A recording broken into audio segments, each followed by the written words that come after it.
Morning, and thanks for joining us. Today, Dr. Walensky will provide an update on the state of the pandemic. Dr. Fauci will present on the effectiveness of the vaccines and cases among the vaccinated. And I will discuss our work to get more people vaccinated and help states curb the spread of the virus. And Dr. Murphy will talk about the on-the-ground work we're supporting in communities to get more people vaccinated. And then we'll open it up for questions. Over to Dr. Walensky. Good morning, thank you. And let's begin with an overview of the data. Yesterday, CDC reported 46,318 new cases of COVID-19. Our 7-day average is at about 37,700 cases per day. And this represents an increase of 53% from the prior 7-day average. The 7-day average of hospital admissions is about 3,500 per day, an increase of about 32% from the previous 7-day period. And the 7-day average of daily deaths has also increased to 237 per day, an increase of about 19% from the previous 7-day period. Today, I want to speak about our need to come together against a common enemy, SARS-CoV-2 and the Delta variant.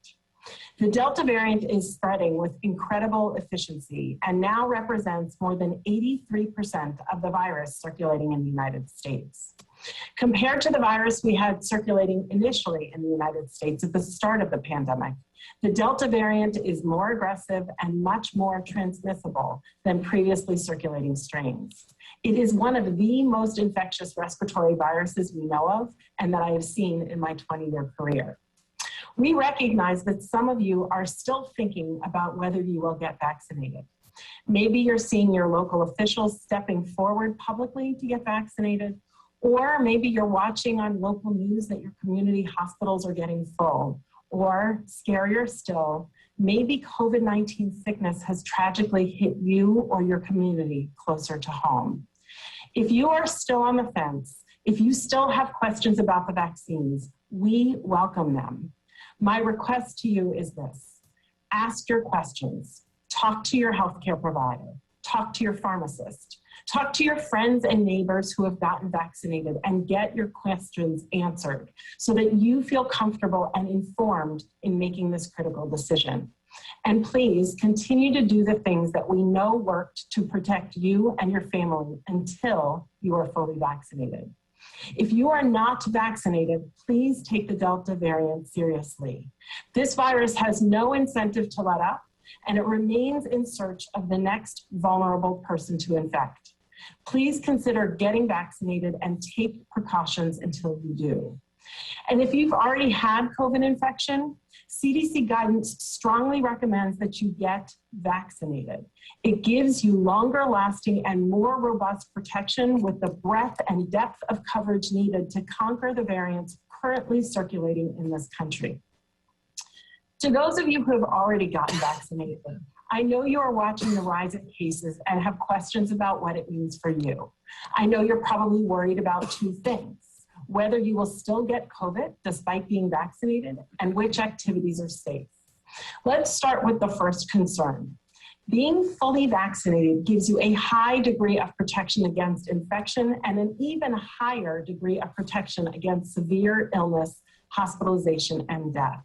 That is what these vaccines were designed for and what the clinical trials studied, and the vaccines generally do their job quite well. These vaccines are some of the most effective that we have in modern medicine. And the good news is that current scientific evidence shows that our current vaccines are working as they did in clinical trials, even against the Delta variant. Importantly, our data show that infections are much less common in vaccinated people compared to unvaccinated, and most illness in vaccinated individuals is asymptomatic or mild. The most important public health step is to increase the vaccination coverage in all communities in the US and globally. There are places in this country where cases are high and cases caused by the Delta variant are also really high. And many of these areas have low vaccine coverage. In areas with high vaccine coverage and low rates of disease transmission, the chances of you coming in close contact with someone who is infectious is relatively low. In contrast, In areas with low vaccine coverage and high transmission, there is a much higher chance of you coming in close contact with one or many persons who are infectious. And that, in those cases, the greatest risk is for those who are not fully vaccinated. Whether you are vaccinated or not, please know we together are not out of the woods yet. And you will want to make thoughtful decisions to protect your health and the health of your family and your community. We are yet at another pivotal moment in this pandemic, with cases rising again and some hospitals reaching their capacity in some areas. We need to come together as one nation, unified in our resolve to protect the health of ourselves, our children, our community, our country, and our future with the tools we have available. With that, I will turn it over to Dr. Fauci. Thank you. Very much, Dr. Walensky. What I'd like to address for the next few minutes is the phenomenon that many have been speaking about lately, and that is the occurrence of infection after full vaccination. So let's just give a bit of a background on the first slide. What do we mean by that? That is the detection of SARS-CoV-2 equal to or 14 days after completion of all recommended doses of what would be an FDA, EUA authorized vaccines. It's important to remember, as I'll get to in a moment, that infections after vaccination are expected. No vaccine is 100% effective. However, even if a vaccine does not completely protect against infection, it usually, if it's successful, protects against serious disease. And that's what I'd like to spend a moment on. If I could have the next slide. This is a slide that I put together several years ago in trying to describe the situation with vaccines against the standard childhood and adult diseases, as well as the difficulty we were having with developing vaccines against HIV. And when you think about vaccines being successful or unsuccessful, i.e. a failure, you really have to look at it in multiple subsets. For example, one element of a successful vaccine, in one in which there's no illness, but there's no replication of the virus, no dissemination of the virus, and clearance of the virus. That is something that is an unusual feat for a vaccine to give truly what we call sterilizing immunity. Then there's also, within the framework of a successful vaccine, one in which there's no clinical illness, but there is replication of the virus. It doesn't disseminate throughout the body. It stays at the level of entry, be that the upper airway, the GI tract, or what have you. Another element of a successful vaccine is one in which there might be mild illness that really does not interfere with the function of a person. It has replication, mild, very mild dissemination, but ultimately the virus is cleared.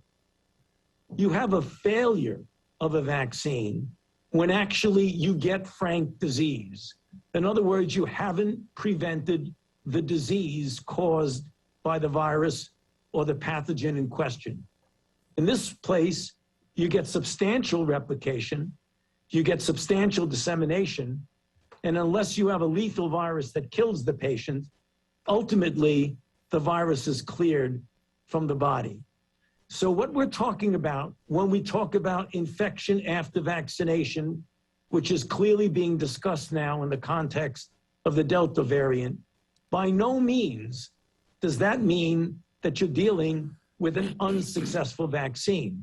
The success of the vaccine is based on the prevention of illness. So let's just look at that very briefly. Next slide.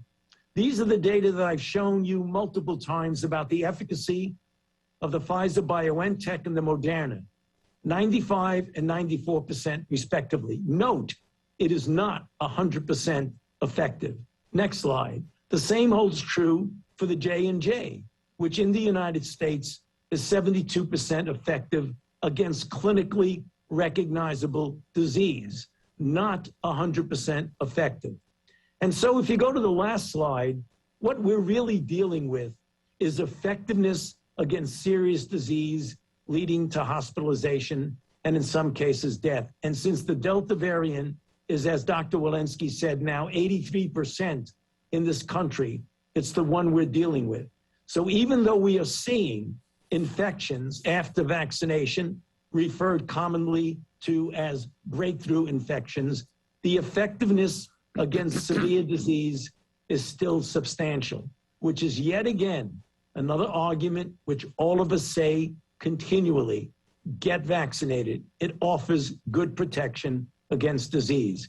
With that, we'll go back to Jeff. Well, thank you, both Dr. Fauci and Dr. Walensky. It is clear that we're experiencing what many other countries are experiencing: increased case counts driven by the more transmissible Delta variant. We are concerned with the rise in cases among the unvaccinated, but we are also clear that we are in a very different situation than we were early this year for three reasons. First and foremost, as Dr. Fauci just showed, our vaccines work. Fully vaccinated individuals have a high degree of protection against severe illness, hospitalization, and death. While we will see some cases among those who are vaccinated, as to be expected with any vaccine, these cases are generally mild and oftentimes asymptomatic, which is just more proof that the vaccines work. In fact, unvaccinated individuals account for virtually all, 97%, of the COVID hospitalizations and deaths in the US. Second, we have fully vaccinated 162 million Americans, including 80% of those most vulnerable, individuals 65 years and older. As a result, we have fundamentally changed the course of this pandemic. The threat is now predominantly only to the unvaccinated. The data is clear. The case increases are concentrated in communities with low vaccination rates. In fact, the counties with the highest case rates have significantly lower vaccination rates than counties with lower case rates. This week, just 3 states, Florida, Texas, and Missouri, 3 states with lower vaccination rates, accounted for 40% of all cases nationwide. For the second week in a row, 1 in 5 of all cases occurring in Florida alone. And within communities, these cases are primarily among unvaccinated people. The third reason we're in a different situation than earlier in the year is that we're continuing to make more progress by increasing the number of vaccinated Americans.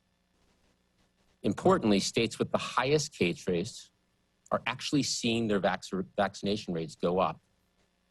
In fact, in the past week, the 5 states with the highest case rates, Arkansas, Florida, Louisiana, Nevada, had a higher rate of people getting newly vaccinated compared to the national average. This is a very positive trend. For the second week in a row, states with lower vaccination and higher case rates are seeing their vaccination rates grow faster than the national average. People in these states are feeling the impact of being unvaccinated and responding with action. And across the country in the past 10 days, more than 5.2 million Americans have gotten a shot. So each day, hundreds of thousands of Americans are choosing to protect themselves, their kids, and their neighbors by getting their first shot. And just as importantly, hundreds of thousands more are getting their second shot on the way to being fully vaccinated. These Americans are stepping up and doing their part. Each shot matters. Each additional person fully vaccinated is a step closer to putting this pandemic behind us. So we're making continued progress in our fight against the virus. And today we're announcing additional resources to get more shots in arms and combat surges, particularly in rural communities. As the president said last night, unvaccinated Americans know and trust people in their own communities to help get them accurate information about vaccines and help answer their questions. Today, we are announcing that we are sending $100 million to rural health clinics to support vaccine education and outreach efforts in these communities where we are generally seeing low vaccine uptake. This funding, made possible by the American Rescue Plan, will provide nearly 2,000 rural health clinics the resources they need to better reach unvaccinated Americans in their communities with information about COVID-19 and the vaccines and answer to their questions. As we work to get more shots in arms, we're also doubling down on our efforts to detect, prevent, and respond to outbreaks caused by the Delta variant. Testing and building testing capacity is a key part of our surge response because we know quickly detecting cases allows us to help prevent outbreaks and contain the virus. Last week, we announced $400 million in American Rescue Plan funding for 1,540 small rural hospitals for COVID-19 to increase testing capacity in rural America. And today, as part of our efforts to reach more vulnerable individuals, we're making an additional $1.6 billion investment in American Rescue Plan funding to bolster testing and mitigation measures in high-risk congregate settings, including homeless shelters, mental health and substance abuse treatment centers, domestic violence shelters, and prison systems. These resources will help local health officials and communities identify potential outbreaks before they happen and prevent the further spread of COVID-19. Our COVID-19 surge response teams are also working with governors and local public health officials to identify specific needs on the ground and provide federal resources and support to fight outbreaks due to the spread of the Delta variant. We are now providing CDC's technical expertise, including on genetic sequencing, data analysis, and outbreak response to Missouri, Illinois, and Colorado. FEMA will be deploying mobile vaccination clinics in North Carolina. And today, HHS Secretary Becerra is traveling to Nevada, where we have deployed federal resources and 100 personnel from FEMA and HHS to support local health officials as they work to mitigate the spread of Delta and increase vaccinations. In closing, our whole of government response continues to do everything we can to get more Americans fully vaccinated and protected from the virus and help states and communities curb the spread of the Delta variant. As the president said last night, it's up to each and every single American to do their own part. We know everyone's vaccination journey is different. We are ready to get more Americans vaccinated whenever, wherever they're ready. So please, if you are unvaccinated, consider vaccination today. It's free, it's available, it's easy, it works, and it's never been more important. With that, I'll turn it over to Dr. Murphy. Well, thank you so much, Jeff. And it's great to be with all of you again today. I'll start just by acknowledging the obvious, what we're all seeing in the numbers, that it is troubling to see this rise in COVID cases. And it's another reminder that we're not out of the woods yet.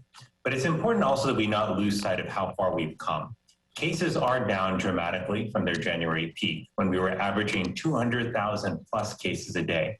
We've gotten more than 161 million people fully vaccinated, which means they have a high degree of protection against COVID-19. And every day, hundreds of thousands of people are still choosing to get vaccinated. That is all good news. One fact that has been proven time and time again during this past year is that vaccines save lives. That's why 99.5% of COVID-19 deaths and 97% of hospitalizations are among the unvaccinated. It's also why nearly every death from COVID-19 is a preventable tragedy. I'd like to share a few updates about how we're continuing to support people in making their decisions about the vaccine. First, we are ramping up our work with trusted messengers in key communities. This summer, we've seen people in every community stepping up to get their loved ones and neighbors vaccinated. That's been really encouraging. And these groups include faith communities from the group Choose Healthy Life, which has worked with powerful networks of 48 Black churches in 5 cities to test and vaccinate people. It also includes the American Muslim and Multi-Faith Women's Empowerment Council, which has engaged their communities through phone banking, text banking, social media, and door-to-door canvassing. Healthcare professionals have also been stepping up, have more conversations with their patients. And earlier this summer, the Alpha chapter of the Chi Eta Phi sorority, a service organization made up of nurses, had more than 1,145 conversations about vaccinations at barbershops, grocery stores, and throughout their communities. We're also continuing to work with the student COVID-19 community core, where students participate in calls to learn best practices and hear from their peers about how they can talk about vaccines with their friends and family and community members. And we're working with platforms like Twitch to answer user questions about the vaccines. But very importantly, we're also increasingly asking vaccinated people to help get their family and friends vaccinated. And the importance of this last item, family and friends, talking to family and friends, is underscored by recent data, which found that 1 out of 5 adults who were unsure about the vaccine in January have now been vaccinated. And when asked what changed their mind, it was talking to family, friends, and their doctors, and seeing that people they knew had been safely vaccinated. So we need to keep having these conversations, reminding people that vaccination is still the best way to keep our family and friends safe from the worst outcomes of COVID-19. The second way that we're gaining ground against the virus is by addressing health misinformation. Last week, I issued a Surgeon General's advisory to call the nation's attention to the threat of health misinformation. Since then, we have continued to emphasize what individuals can do to stop health misinformation in its tracks. That includes asking everyone to raise their own bar for sharing health information by checking to make sure that it's backed by credible scientific sources. As we say in the advisory, if you're not sure, don't share. And we'll continue to say that on social media, in a video PSA that we've created and released, and in conversations we're convening with people around the country. We're also mobilizing other stakeholders to address misinformation, from technology companies and healthcare professionals to researchers and community-based organizations. In fact, right after this briefing, my office will be hosting a conversation with community organizations around the country to discuss the steps that they can take to stop the spread of health misinformation. Here's the bottom line. Misinformation is a threat to our health, and the speed, scale, and sophistication with which it is spreading is unprecedented. I will not hesitate to say that and to call for greater accountability and action to address health misinformation. A word about equity, though. We recognize that equity must be at the center of our work to confront health misinformation. And here's why. Because unequal access to the healthcare system, education, and technology means that some people have more limited access to accurate information than others. And when those people instead encounter health misinformation, it can worsen their health outcomes, which exacerbates health inequities in what becomes a vicious cycle. Ultimately, while the threat of the Delta variant is here, while climbing infection rate, or what we're seeing day to day, primarily among the unvaccinated, it is more important than ever before that we not let our guard down. And that's why I'm asking everyone to please talk to your family and friends about getting vaccinated, because you could be saving their life. That's the people-powered movement that we've got to expand in our country. We've made great progress thanks to the hard work of millions of people across this country. We should not forget that, and we should be proud of it. But we have more work to do to end this pandemic. I'll look forward to taking some of your questions, and I'll turn it back to you, Jeff. Thanks, Doctor. And let's open it up for a few questions. Thanks, Jeff. Sabrina Siddiqui at the Wall Street Journal. Hi, thank you as always for holding the briefing. And maybe this is a question for Dr. Fauci, who spoke about— I believe we're having trouble hearing the questions. Sorry, can you hear me now? Hi, can you hear me better?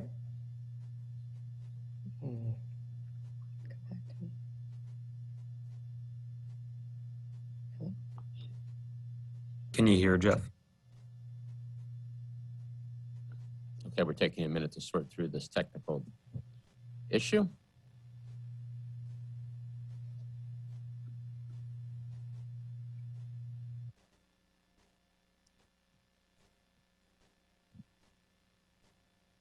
Let's circle back and we'll go to Weise at CBS. Hi, can you hear me? Hello? Okay, we can hear. Okay, great. Thank you. This question's for Dr. Walensky. Last night, President Biden indicated that the vaccine may be approved for children under 12 as soon as August, September, or October. Is there anything you can share about what led to that time frame and what any preliminary data shows so far for children who are participating in clinical trials? And one more quick thing on this. Do you anticipate approval will be for all children under 12 at once or likely be separated by age groups?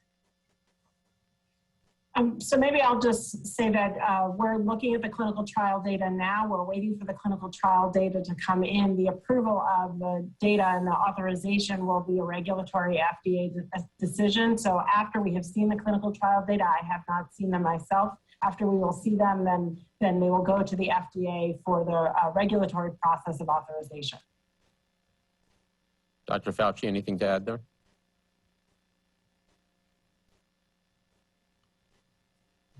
We're having trouble hearing Dr. Fauci. I'm sorry, Jeff, we were on mute. No, just to underscore what Dr. Walensky said, and that is that the clinical trials that are in progress are doing an age de-escalation. That relates to the second part of the question is question. So they'll do 12 to 9 years old, 9 to 6, 6 to 2, and then 6 months to 2 years. The data are being collected right now. Ultimately, as Dr. Walensky correctly said, this will be a regulatory decision based on the data that's accumulated. And I'll just reiterate what we've talked about before, which is the FDA is the gold standard for vaccine review and approval. They'll run an independent and rigorous scientific process. And when that process is complete, the American people can rest assured that the FDA maintained those world-class standards throughout this period. Next question. Let's try Sabrina again. Okay, great. Just want to make sure that you can hear me. Yes. All right, thank you so much. Perhaps it's a question for Dr. Fauci, who talked about how effective the vaccines are at preventing severe illness. I'm curious if we know more about what the risk of breakthrough cases resulting in long COVID is, and given how recently people have been vaccinated, how long might it take to start identifying trends among possible long-haul patients who've been vaccinated? Well, that's an object of a very intensive study right now, following individuals with various levels of seriousness of disease as to what the incidence and prevalence will be of long COVID. We don't have enough information right now to give you an accurate number of what that incidence is, but that's something that is being very actively followed right now. Next question. Elizabeth Weise at USA Today. Great, thanks so much for taking my call. This is a question for Dr. Walensky. I've been talking to epidemiologists, and one of their concerns is that the CDC's masking policy lacked teeth, so most people just took it to mean they didn't need to wear a mask at all.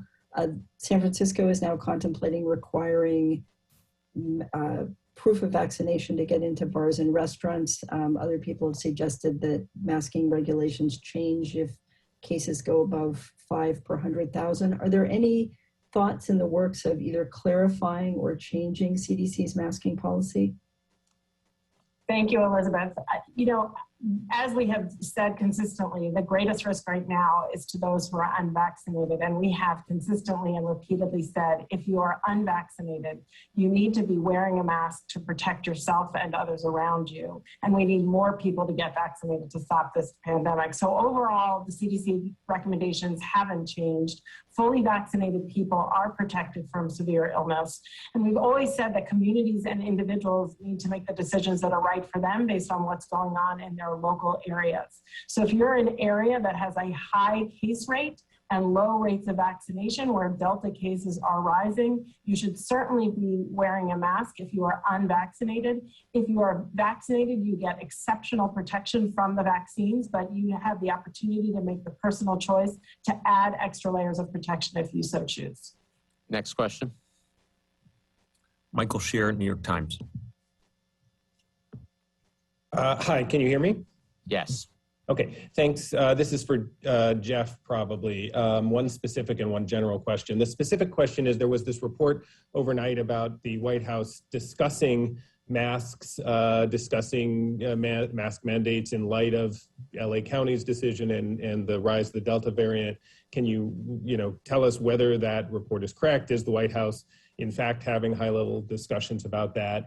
And then on a broader level, I wonder if you could sort of reflect on the moment that we're in compared to where we were just two or so weeks ago, when the president welcomed sort of the world back to normal with the 4th of July party on the White House lawn, and it felt like we were going in a very different direction. How the president said yesterday he was frustrated by all of this. How much of a different place are we in, and what does all this portend for everybody going back to school and work in the fall? So on masking, I think you just heard a very strong summary from Dr. Walensky, and that's where we are. We will follow the science, and public health guidance is made by Dr. Walensky and her team at the CDC. So we will continue to follow the science and follow CDC on mask guidance or mask recommendations. I think the president captured it well last night, and it's consistent with his message on July 4th. We've made significant progress with 162 million people fully vaccinated, and fully vaccinated people have a high degree of protection, even against the more transmissible Delta variant. If you are not vaccinated, as the president spoke to unvaccinated people last night and back on July 4th, you need to get vaccinated, or you do not have a high degree of protection for yourself, for your friends, and for your family and your community. So, we've made significant progress. We're in a very different place than we were several months ago by getting 162 million people vaccinated, but we have a lot more work to do, and unvaccinated people need to roll up their sleeve as soon as possible and begin their vaccination routine. Next question. Time for a couple more questions. Let's go to Caitlin, CNN. Thanks so much. Dr. Walensky, I just want to circle back on this just so we have complete clarity. Is the CDC considering right now changing its mask guidance for people who are fully vaccinated? We are always looking at the data as the data come in. Our guidance has been clear since we put it out several months ago, and that is, if you are unvaccinated, you should continue to wear a mask and protect yourself against others around you. And more importantly, you should go and get vaccinated to get better layers of protection. We have always said that local communities have to look at what is going on locally, as we have very heterogeneous country right now.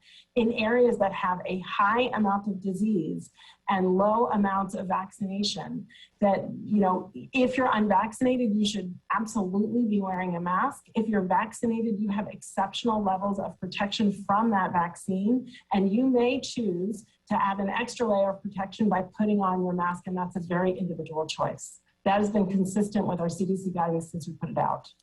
Why don't we do one more question, please? Tamara Keith at NPR. Thank you so much for taking my question.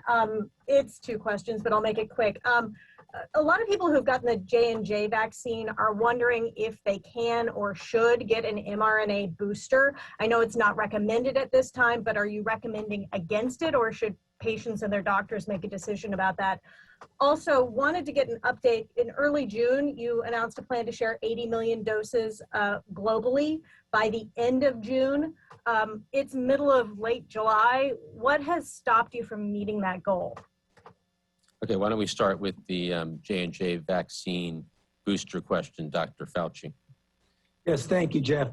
The J&J vaccine, the data that I showed on the efficacy slide was one of the slides I showed, is a very effective vaccine. There is no reason to believe right now that people who have taken the J&J vaccine are in need of a booster dose of any sort. There are no data to indicate that that is the case. Back to you, Jeff.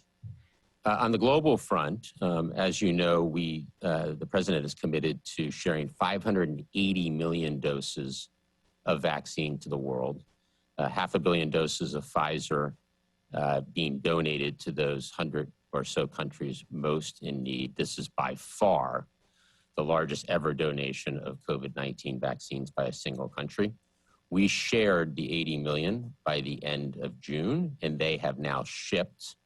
So they have, they're in the air or they've arrived in the recipient country, and will continue to share tens of millions of doses across the summer months beyond the 80 million.